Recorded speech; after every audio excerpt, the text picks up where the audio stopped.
Support for this podcast and the following message come from Gaia.com, the on-demand streaming TV service that helps you achieve your highest potential at your convenience. To get your first month at only 99 cents, visit gaia.com/my7chakras. My 7 Chakras, episode 219. Nothing changes until you do. The 7 chakras, swirling vortices of energy, positioned throughout our body from the base of the spine to the crown of the head. For thousands of years, this ancient wisdom has been passed on from master to disciple. What are the functions of these energy centers? And could these chakras help you unlock your destiny and find your true purpose? Welcome to My 7 Chakras. And now, your host, Aditya Jai Kumar.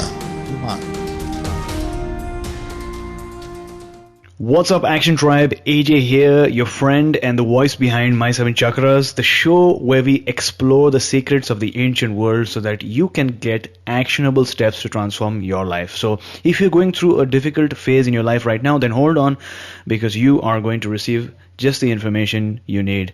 Now, if you listen to our show regularly, you know that at the end of each episode, our guest shares a book recommendation. And based on the emails that I received, people just love these book recommendations. And I also know that many of you listen to the show on the go, which means you might be on your way to work, back from work, or maybe you're traveling.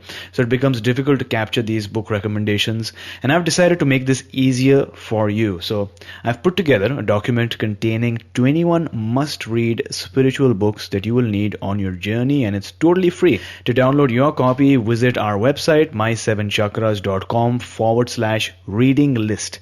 That's my7chakras.com/reading list. You'll be taken to the website, leave your best email, and wait for the download link to arrive in your email. So make sure you get that copy ASAP. And with that, let's bring on our special guest for today, Daniel the Healer. So Daniel, are you ready to inspire? Yes, absolutely so. I have plenty of stuff to say. Awesome. So Daniel the Healer is an intuitive, holistic energy healer and has been in practice for over 36 years. It all started when he got hypnotized to enhance learning and comprehension, and then passed the private pilot exam with a 97. He was so impressed, he immediately became a certified hypnotist. When you ask Daniel for a healing, he will look at all 4 levels you function on: the physical, the mental, the emotional, and the spiritual. He has an immense bag of tricks in his toolbox, but is probably best known for his life essence reading, which is a complete look at your energy field. He perceives and assesses 60 different criteria and then will let you know what is going on in your life. And this is really valuable when you are lost, you lack some motivation, or you don't know what to do with your life. And that's something that all of us go through at some point in our lives. This is Daniel's second appearance on our show. He first joined us on episode 160, during which we spoke about the human energy field, energy blocks, and energy healing. So that was like a foundation episode. And this episode, we go a bit deeper. So if you haven't heard that episode already, make sure you go to my7chakras.com/160. That's our website, my7chakras.com/160. Note it down. You can listen to that and then resume with this episode. So Daniel, welcome once again to our show. It's so great to have you. Well, hello, AJ, my dear friend. Yes, it is great to be here. I really enjoyed our last interview we did last time, and looking forward to what's going to transpire today. Awesome. And, based on the experience that we had from last episode, I loved the episode because this was something different. It was, I could really sense the amount of wisdom and knowledge that you brought into the episode, and many listeners also truly loved it. And so that's one of the reasons why I really, really urged and requested you to appear once again on our show. And like always, let's begin with an inspiration. So what quote do you have for us today? Well, my quote today is, "Nothing changes until you do." So here's the explanation around this. Things don't work right in your life. Many people, part of our spiritual right, our spiritual empowerment is that we are empowered people. And when you are expecting that your life changes from external situations it will not happen. You have to first change internally, and then your life will change externally. Awesome. Thanks a lot for sharing that, Action Tribe. As we learn each day, each episode, we're finding out that the universe outside is like a projection of what's going on internally. And like we're learning, even in today's episode, nothing outside will change until you take some action towards changing what's going on inside of you, because the power really resides within. Intrinsic motivation, that's what we're trying to work on today. And we're going to get some actionable steps that we can take in order to change what's going on within so that we can manifest those changes outside. Now, Daniel, as an intuitive holistic energy healer, I'm sure many of our listeners are wondering, what exactly do you do? Well, I have to break this down. First of all, intuitive. What does that mean? It means that when I work with my clients, I receive information through what is commonly known as the sixth sense. The sixth sense actually is another 5 senses. And then there's 2 more. We actually, as a whole, have 12 senses. So I use those other 7 senses to get input as far as what happens with my clients. Holistic means that I work on all 4 levels of your existence. I work on your physical, your mental, your emotional, and your spiritual. And the spiritual includes your energy field. And of course, energy healer meaning that I work with the energies and change the energies around. You see, you are not your body. We are not physical being on a spiritual experience. We are spiritual beings on a physical experience. Our essence lies in our energy field.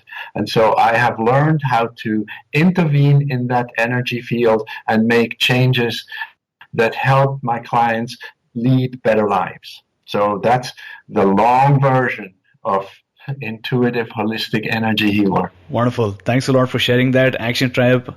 You are, in fact, your physical body is placed on a blueprint of energy, and not the other way around. It's not just that your physical body is projecting something outwards.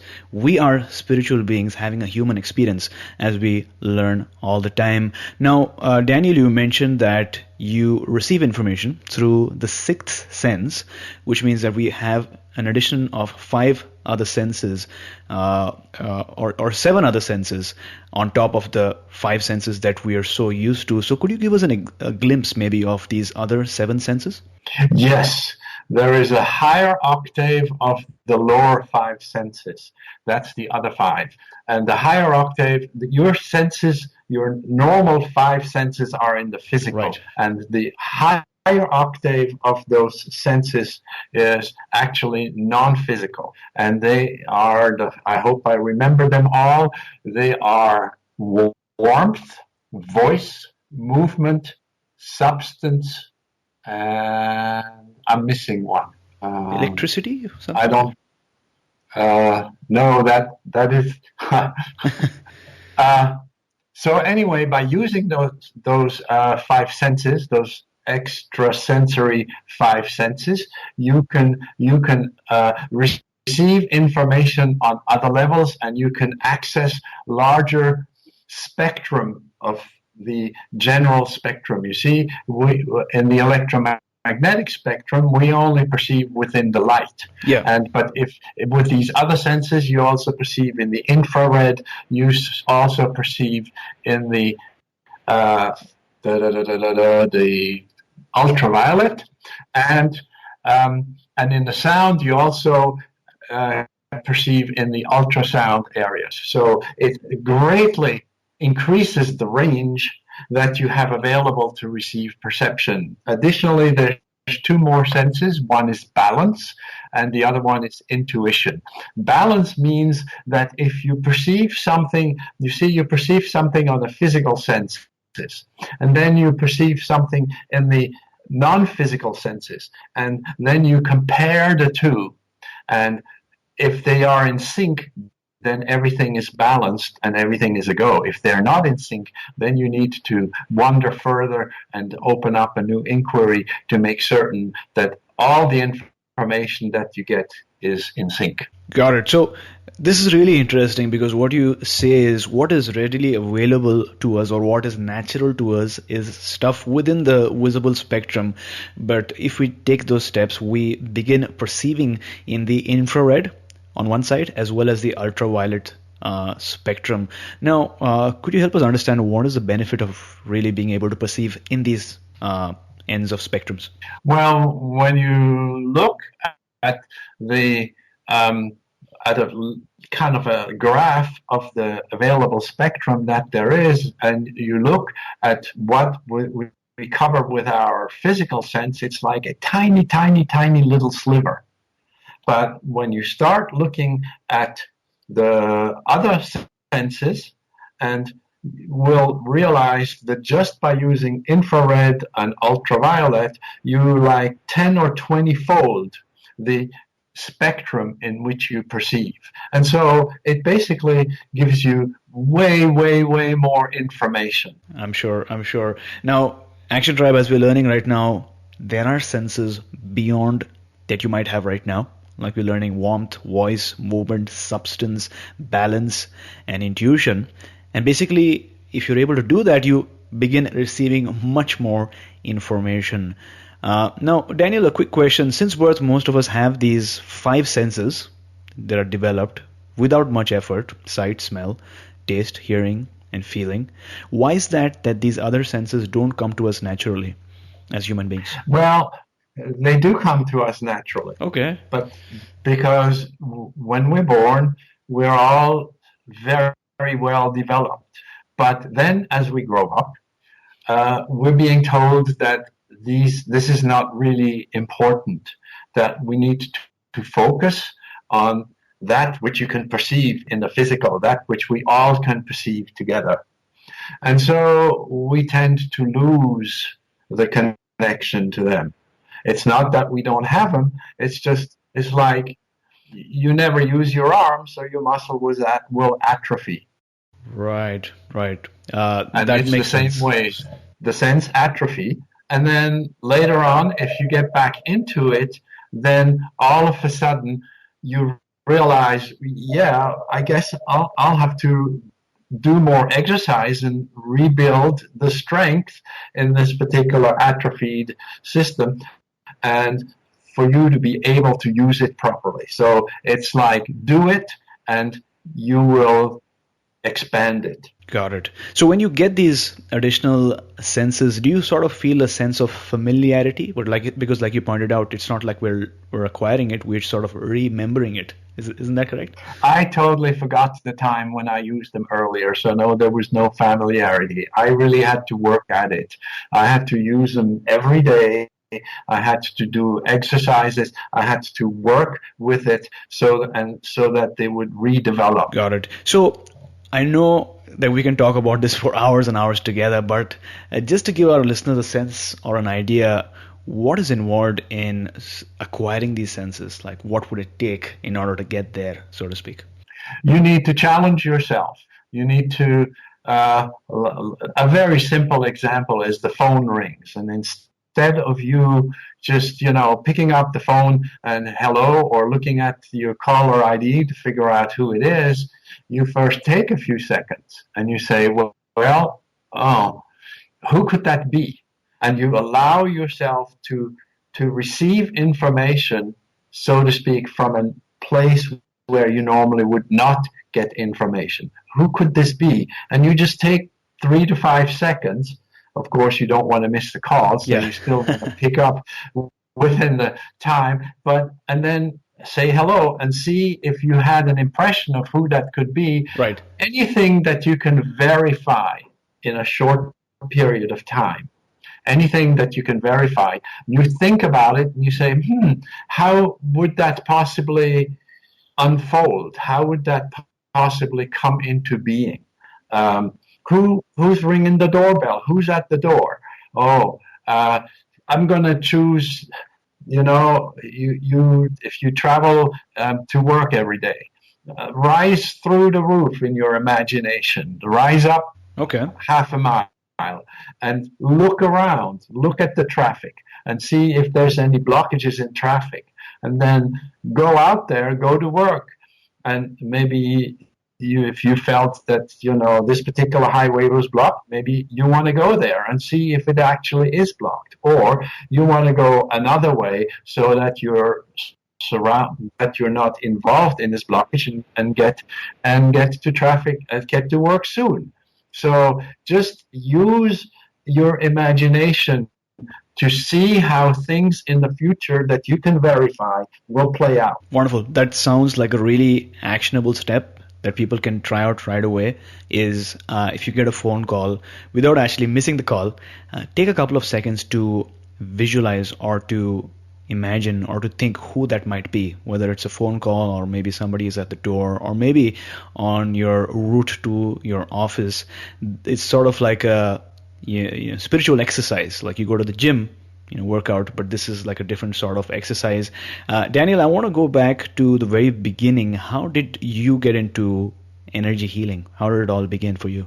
Well, I realized later on in life that I actually had a gift and I was drawn to it, but I didn't know that.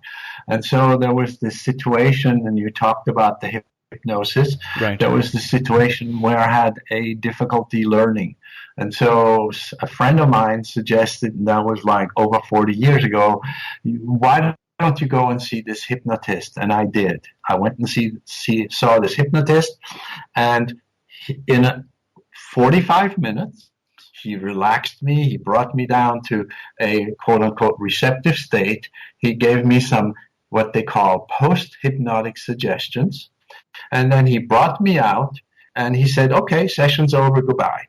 And so I went out there, and all of a sudden, that difficulty I had experienced about being able to learn had vanished. And I, like you said, I passed my pilot's exam in the high 90s. But the thing is that I was really almost shocked by this. How is it possible that you can go into some altered state and you can receive some word and it changes your life? Mm-hmm. And so a few weeks later, the doctor that I went to sent me a letter because I was one of his clients and said, I'm going to have a class in a few weekends, and do you want to participate? And so sure enough, I took the class and I learned all the technique, what it takes. It's not really that difficult. And I was so excited, I quote unquote put out my shingle. I printed a business card and said I was a hypnotist and gave it to my friends and things like that. And that started my healing career. It was just an exciting thing to be able to affect other people's well-being in a positive way. That's awesome. So it's really inspiring to note that you were going through a challenge. Your friend suggested that you visit a hypnotist. You went there, you took action, and as a result of the altered state that the hypnotist was able to put you in, you actually were able to score really, really well in your exams. And I want to talk about state over here. I want to talk about state, or maybe the energy field overall. Could you talk to us a bit about the human energy field? What does it comprise of? Well, the human energy field is a complex thing, but basically you as who you are in the eternal, you come here as an energy form and you attach to a body that is being prepared by your parents. And so now, by you attaching to this body, you quote unquote provide the intelligence that the body needs to function. Without you as the energy form, and that's what death is, once you leave and go back into the timeless where you came from, the body doesn't have the energy, the intelligence to function anymore, and it falls apart. The heart stops beating, the lungs don't, etc., etc. So you, as who you are, as in your energy form, first of all, that energy holds your essence of who you are. Now, it's really kind of crazy to say, well, your energy body, your energy field holds your energies, but then you kind of have to and it's like almost self-explanatory, but it is not, because people don't quite understand, well, what are your energies? And so I bring up this example where you look at somebody, whether they're stingy or whether they are willing to share in their abundance. And so what is that being stingy or being generous? It's not an emotion, it's not mental, and it's not physical. It is part of who you are. It is part of your energy. So anything that you can say, I am blah, blah, blah, anything that you can precede with I am is actually an energy, and it is held in your energy body. Additionally, your energy body holds your aura. Your energy body holds your chakras, which is those vortices with which you interact your energies with other people's energies and with cosmic energies. So that's kind of a short version of what your energy field is. Got it. Thanks a lot for that wonderful explanation. You mentioned that we come from the timeless, and we came here as an energy form. We sort of choose who our parents are, and we attach into a body, and we provide the intelligence. So it's sort of like a relationship that we have with our body that allows us together to function. And then you have the energy of the body. I am, whatever you attach after I am, that becomes your energy. And our energy body holds both the auras and the chakras. And through that focal point, which is the chakra, we're able to communicate energetically with other humans and with the divine overall. Now, let's talk about what happens when our energy field is not in good order. What happens then? Well, first of all, there's two things I'd like to talk to here about. The first thing is about the energy field. The energy field kind of has switches, like a CPU, a central processing unit in a computer. It has little switches.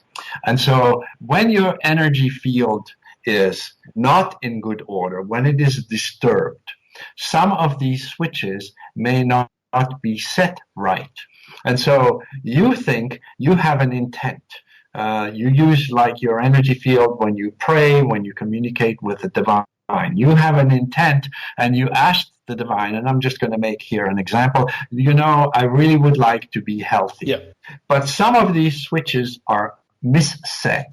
And even though you and your intent is to become well, to become healthy, to have a glorious life, the universe now hears, I really want to be sick. I want to be poor. I want to suffer. Why? Because some of these switches have been misset. And so therefore, the energies that you sent out are quote unquote garbled. And this is extreme, of course, what I said, that you want to be healthy and the universe gets, but it's just the way I want to explain it in this particular instance. What the universe may be getting is just like, it's just garbled, unintelligent things. Yeah. And so it's really important for you to keep your energy body clean. Mm-hmm. Now, the second thing that you need to keep well is your chakras, because your chakras are your communications devices. And so it is through that which you as a whole exude through your 7 chakras that others in your world realize what you are sending out. Also, your 7 chakras, they're like, a complex loudspeaker with a woofer, a subwoofer, a tweeter, and of course we have 7. So the chakras emit in 7 different ranges. And let's say your solar plexus, your chakra of your emotions, your will, your action, especially for you that talks into actionable things. Solar plexus, this is where you project your will into the world. And if your solar plexus is messed up, then you intend to create something. But nothing is happening because your will doesn't get projected into the world. So it is important to keep your energy field clear And it is important for you to keep your chakras in perfect shape. Got it. Got it. So what I'm getting is all about vibrations, right? Because we are vibrational beings, and even our energy is a form of vibration. And like you mentioned, our energy field has switches. I love the analogy, just like a CPU. And if we have the right intent, but if our switches are, in the wrong way, or if our energy field is not in order, then we might be sending out the wrong signals to the universe, which intend receive these signals and send something back, which might not match the intent that we have. And the goal then is to make sure that we clean regularly our energy bodies, and to also make sure that our chakras, which, like, again, wonderful analogy, our speaker systems, subwoofer, tweeter, all these different loudspeakers, energy focal points within our body, we need to make sure that those are clean as well, so that we not only have the right intention while we're praying, while we're intending, while we're manifesting, we are also able to send that vibration off to the universe and receive whatever it is that we want, whether it's health, whether it's good relationships, whether it's abundance in the form of money or time, whatever it is. So let's talk about the solution now. What can someone listening to the show do to keep their energies clean? Well, one, of course, and I think that is by far the biggest bang for your buck. One, that is to keep your chakras clean. And if you don't know how to do this, on my website, I have a blog, and in the blog, there is a link to a video that is free that you can listen to that takes you through balancing, resetting, cleaning your chakras. So for those of you who know how to do that however you know how to do it. But for those of you who don't know how to do it, there's a place where you can learn this. The second thing that I want to say is that part of what sets these switches in your energy field into the wrong place is that you, as who you are, when you go out in your world, interact with other people's energy fields. And so if you are kind of a little vulnerable or a little open, and you can absorb their energy, and their energies, if their switches are set in a bad position, can influence your switches and set them into a bad position. So the other thing that I suggest is you need to make certain that you clean yourself out, your energies of other people's on a regular basis.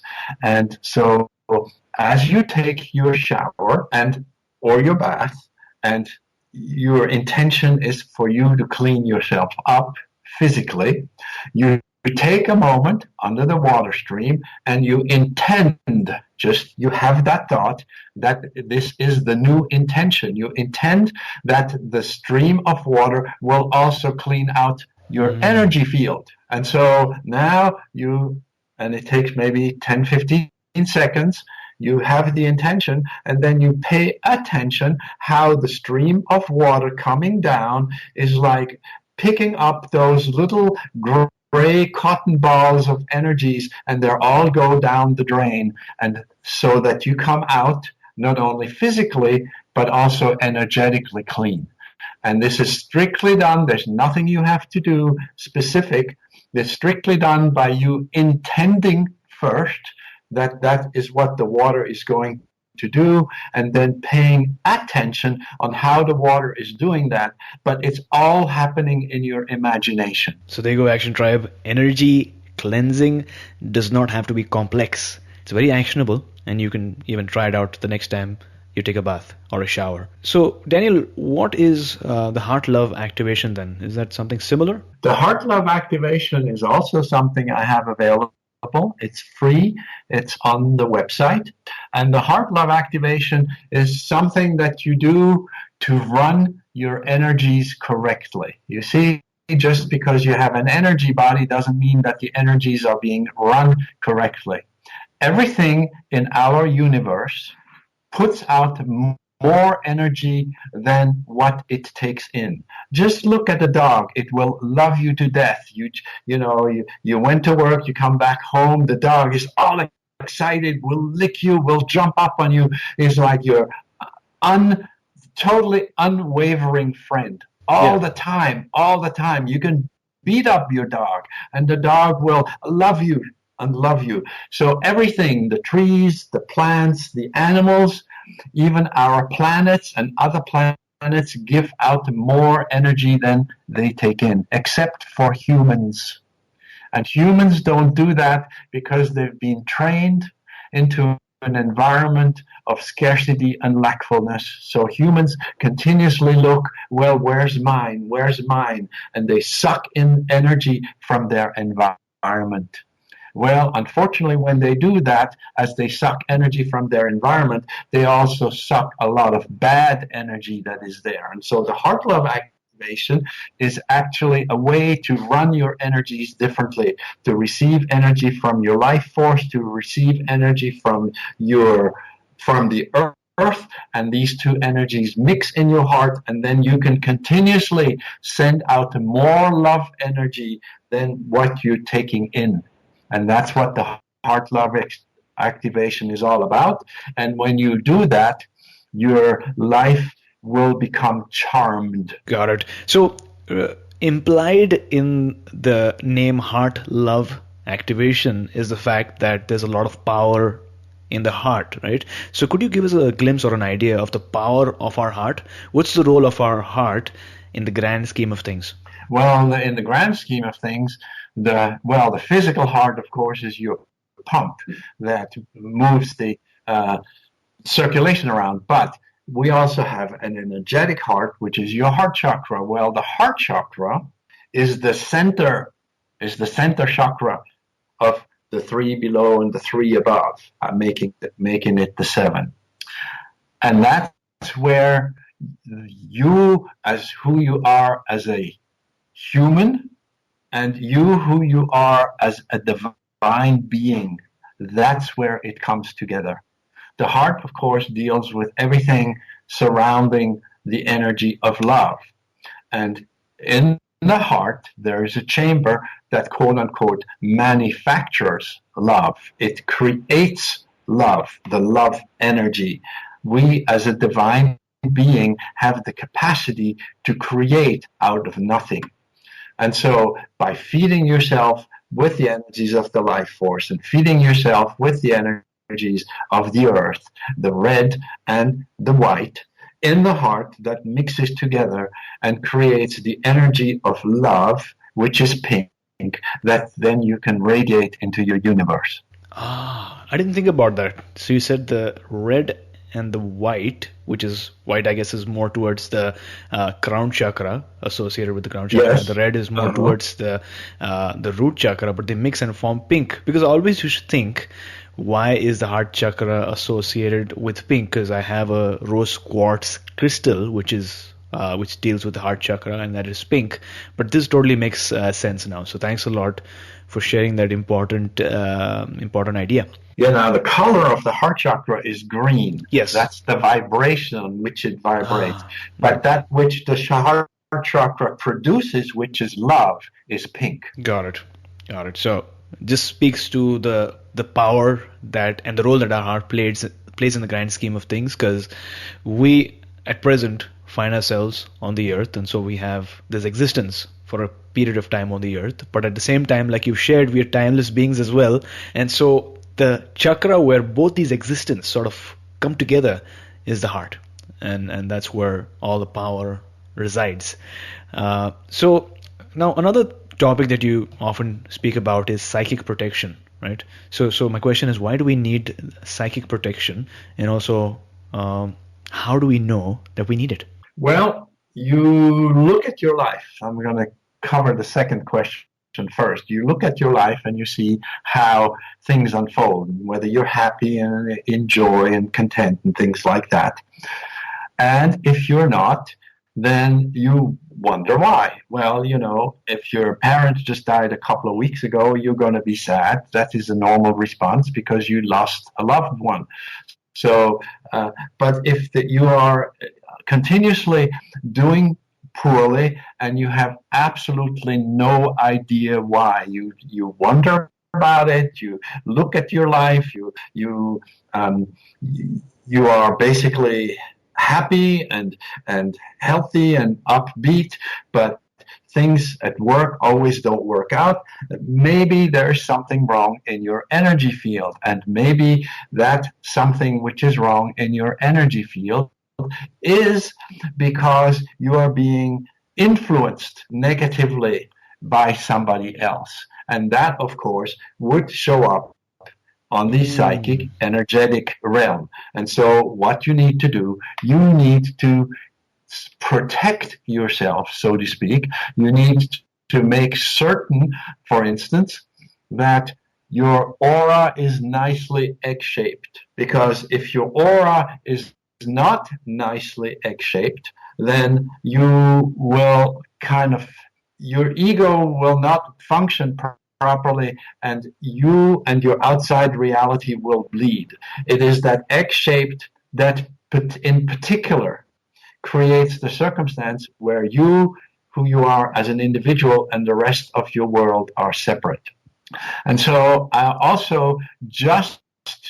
haven't even sent an email out to my clients yet. I've just this week posted also on my website a psychic protection video that will explain all the things that you can do to keep yourself away from other people's negative intent towards you. So we're learning today the importance and the power actually of intent, whether it's used in a positive sense or, like you mentioned, negative intent, maybe some resentment, maybe some envy or jealousy, whatever it is.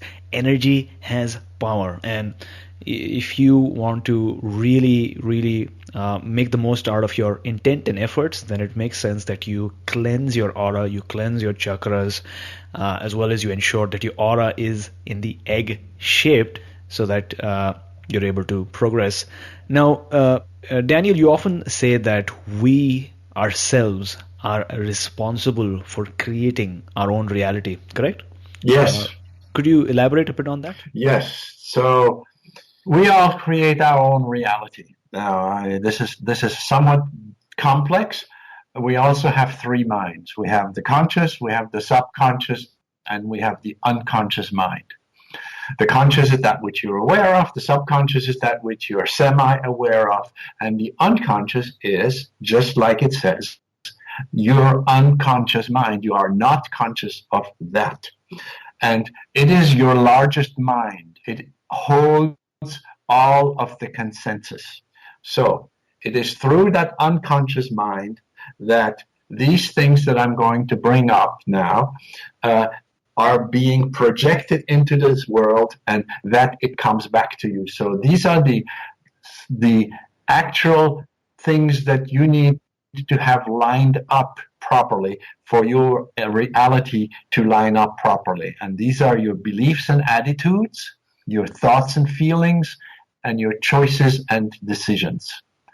If these are correct, then that which you believe, that which you hold attitudes about, that which you think about, that which you feel, that which you make choices about, is going to reflect back into your world. And that's how you create your own reality. So if you believe that you are an unlucky person, then your reality will continuously project to you circumstances that reinforce that particular belief. Now, as far as actionable things that you can do, is that you need to have thought patterns that, because sometimes it's difficult to figure out what your beliefs are and to change your beliefs, but your thoughts, you have direct control over these. And instead, if you forget continuously something, and you just forgot something, and you say to yourself, oh yeah, well, I always forget things. You've just reinforced with your thoughts the belief that you always forget things, and it won't be long until you forget something else. And so it is important for you to create a dialogue mind that has a positive outlook on life, that is filled with hope, that is filled with possibilities of good things happening to you. And if you do this over a time, it's not something that changes overnight, but if you do this for a few weeks, then you will notice that that which comes to you in your reality is going to change as well. This also kind of ties in with that which I said at the very beginning. Nothing changes until you do. Got it. So I have a question for you, and I think all of it relates to the type of conversation you have with yourself. Is that correct? So if you make a mistake, instead of being so harsh on yourself, saying that you always do this and connecting that behavior with your identity, it's sort of like changing that conversation. Now, my question to you is, I see a lot of people referring to their mind as the monkey mind, right? And so I understand, okay, you have your mind and there's this constant repetitive chatter in your mind. But my belief is that if you end up calling your own mind a monkey mind, what does it speak about yourself, right? Because if you end up calling your mind your monkey mind, it will remain a monkey, as opposed to changing your dialogue with your mind and thereby taking steps towards transforming your relationship that you have with your mind. So what are your thoughts on the term monkey mind? Is that something that you agree with, or how is it? Well, I very much agree to call the mind that continuously chatters, over which you don't seem to have any control, the monkey mind.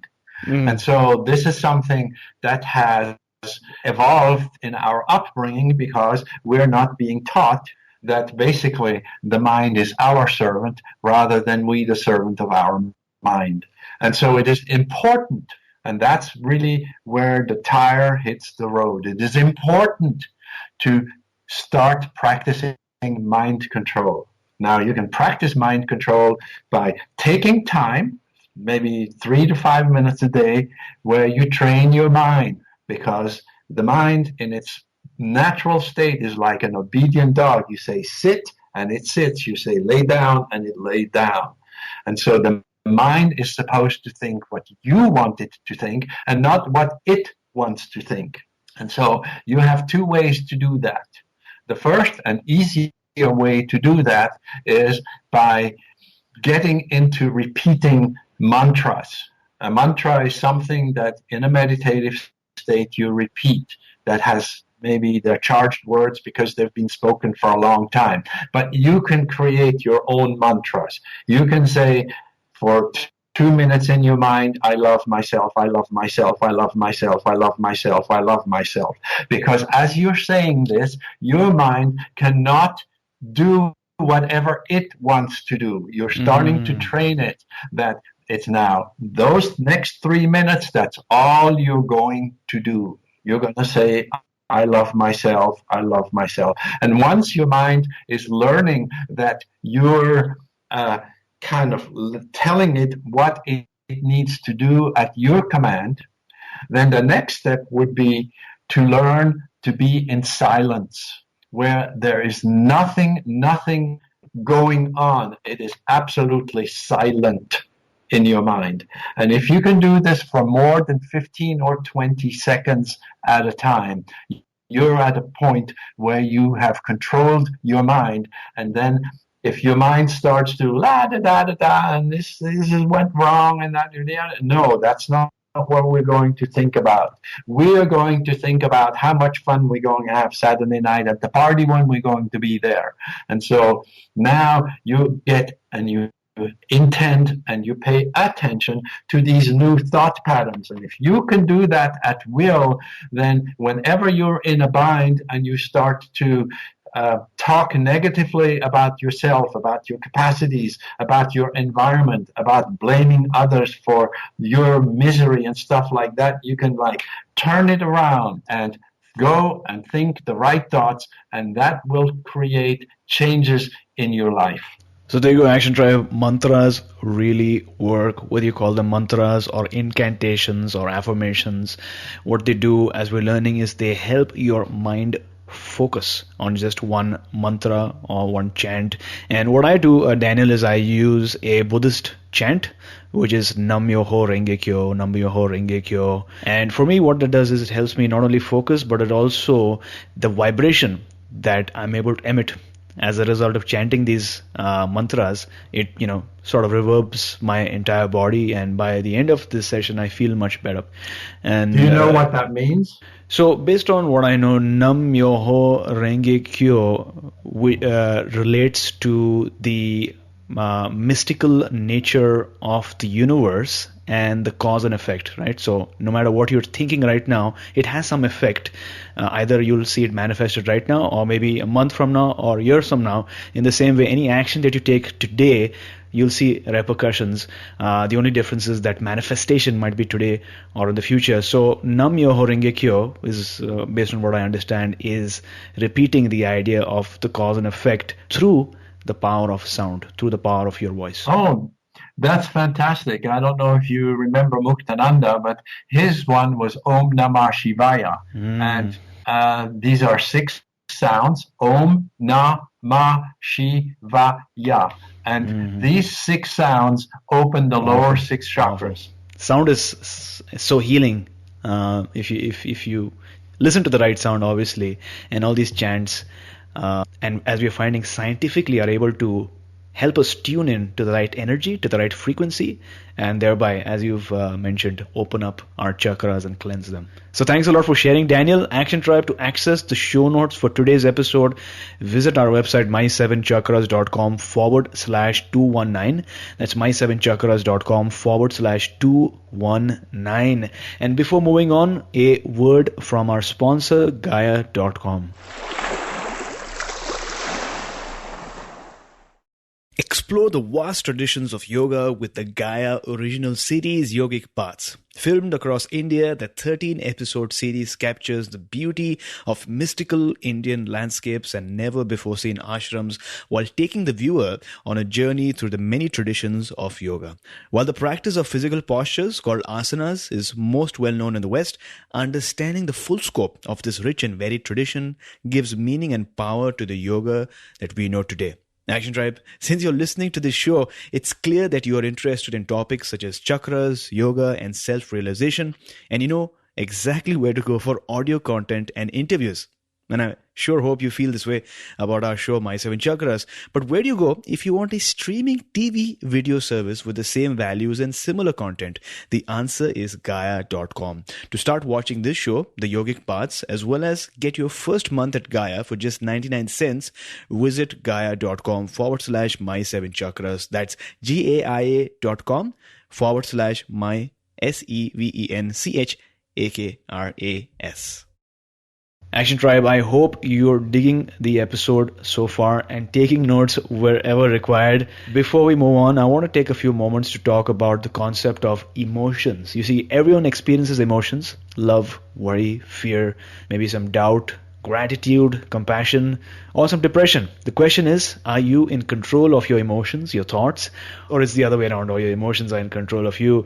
Emotions are powerful because they have the ability to make you act either in your favor, or sometimes those emotions lead you to your destruction. As we've heard in many episodes, emotions form a part of your aura. We're learning that today as well, called the emotional body. You also have the mental body and the energetic body and your physical body. So different existences on different planes, and all of these bodies are related in ways that are hard to explain, but how you deal with your emotions can determine your overall health and well-being. But you know what's powerful? Using techniques like mantras, chanting, meditation, you can actually use your emotions in a positive way to transform your life. It truly is possible. You just have to begin, and like Alice Lohis once said, emotions can help you achieve your goals by motivating you and connecting you to your sense of purpose. And speaking about purpose, Daniel, what is your life's purpose as on today? I know that we spoke during episode 160, but as on today, what would you say is your life purpose? Well, at this point, my life purpose is to make this world a better place. And I'm doing that by holding a resonance of love. I don't know if you're familiar with resonance, but there's this thing that if you play a note on a violin and there's another violin next to it, that the same string will start to vibrate when you play a sound. That is resonance.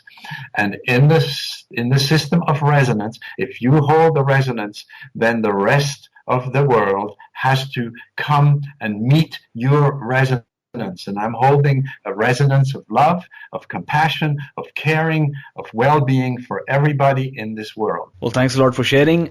Daniel, in many ways, our conversation right now is holding a particular resonance, and everyone who's connecting, everyone who's listening in, no matter what time or what place you're listening, because the way this show is structured, you can listen to it in 2017 or 2020 or 2025. So no matter what time you're listening from, we are holding the same resonance. And with that, we've arrived at the very last round for today, which is the wisdom round.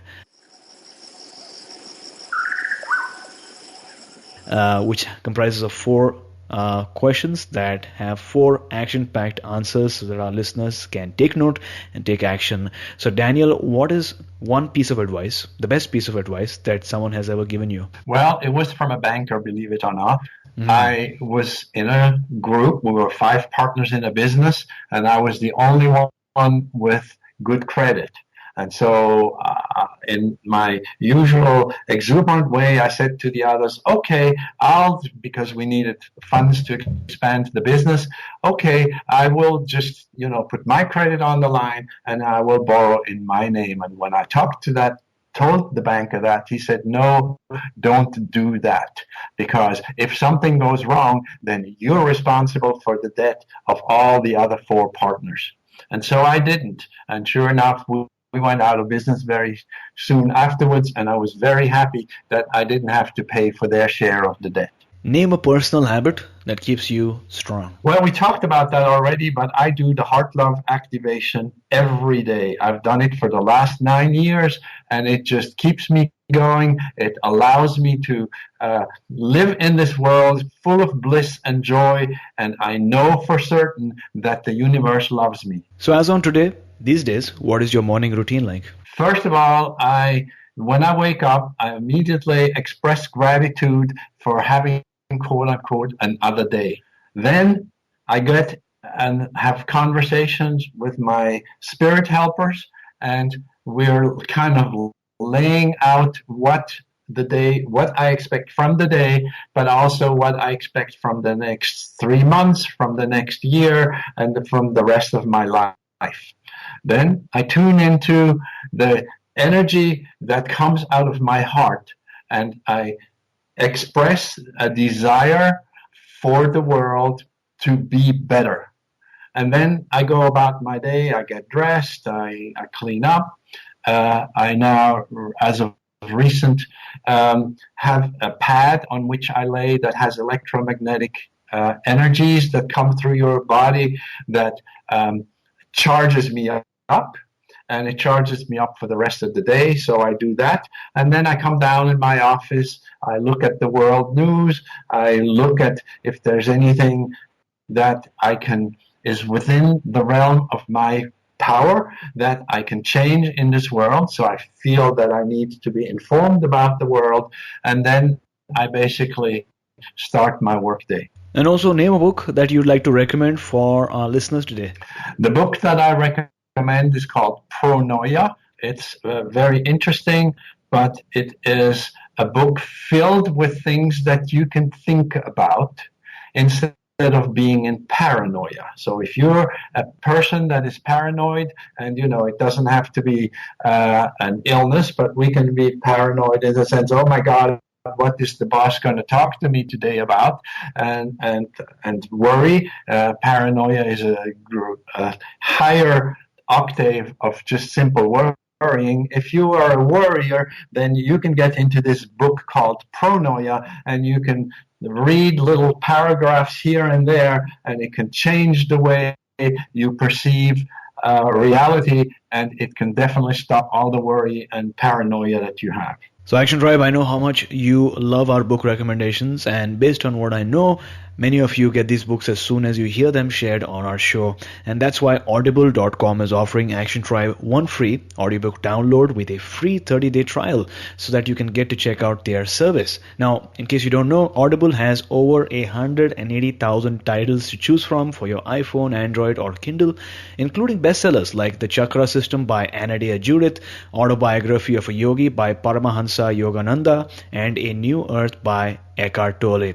To try out a new way of reading a book by listening and to download your free audiobook today, go to my7chakras.com/free book. Once again, that's our website, my7chakras.com/free book for your download. So Daniel, thank you so much for joining us for the second time around. This was a superb episode. You shared so many amazing insights, so many ideas and stories. Before you go, tell us one thing that you're grateful for and tell us how our listeners can find you. All right. I'm absolutely grateful that I'm alive and that the universe, the divine, loves me. And the way to find me, and before I also mentioned that I want the world to be at a better place.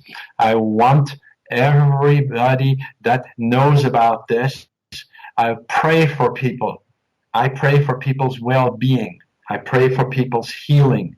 And so you can reach me at danielthehealer.com/my7chakras. And there you can have access to all my free videos, but you can also sign up to be on my prayer list. And if you sign up on my prayer list, I will pray for you. I will pray for the rest of my life. Every evening, I pray now for over 1,000 people. I've done it for several years.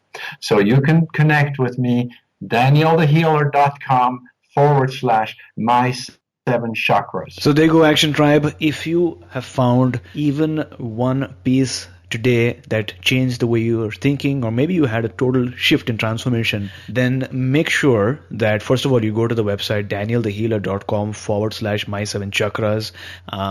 Sign up there so that you can get these prayer energies every day from Daniel and be included as a part of all those who receive this positive energy. But also, if you've liked something, if you've noted something in particular, if something resonated with you, resonated as in the theme of today, then make sure you reach out to Daniel. I'm sure he has a contact form on the website. Just send him a message, send him a praise or a letter maybe, or an email, or you can send me so I can forward it to Daniel. Whatever it is, make sure that you take action based on what you've learned today, because that's going to really change your life. This is really epic stuff that we're talking about. I'm learning so much as well in addition to you.